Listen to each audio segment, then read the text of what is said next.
சிலர் ஆசைக்கும் தேவைக்கும் வாழ்வுக்கும் வசதிக்கும் ஊரார் கால் பிடிப்பார்.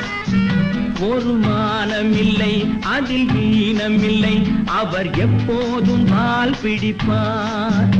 எதிர்காலம் வரும், என் கடமை வரும், இந்த கூட்டத்தின் ஆட்டத்தை ஒழிப்பேன். பொது நீதியிலே புது பாதையிலே வரும் நல்லோர் முகத்திலே விழிப்பேன். வரும் நல்லோர் முகத்திலே விழிப்பேன். நான் ஆணையிட்டால் அது நடந்து விட்டால்